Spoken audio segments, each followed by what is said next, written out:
siz aytishingiz mumkin, nimaga endi faqat biz o'zgaramizmi? Faqat biz o'zgaraverishimiz kerakmi? Nima erkak o'zgarsin?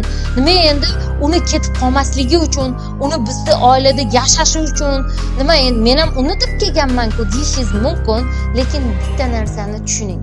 Erkak kishi har kuni ko'chaga chiqadi, har xil taassurotlarni ko'rib o'syapti shundoq ham. Har xil vaziyatlarda, ya'ni ovchiligini ko'rsatib, hamma joyni, holatini, har xil vaziyatlarga duch kelayotganligi sabab u shundoq ham ongi, qarashi, nazari, kuzatuvchanligi o'syapti. Siz uydasiz, bolalaringizni hatto baqir-chaqiriga sabr toqat qila olmaydigan holatga o'tib qolyapsiz. Chunki ayol ishlagan taqdirda ham ishi, ham bolalari, ham uy ishlari unga ozgina qiyin. Shuning uchun ham siz ongingizni oddiygina o'zgartirganingizdagina sizni o'zingizda tutishingiz, gap so'zlaringiz, holatlaringiz hammasi o'zgarishni boshlaydi.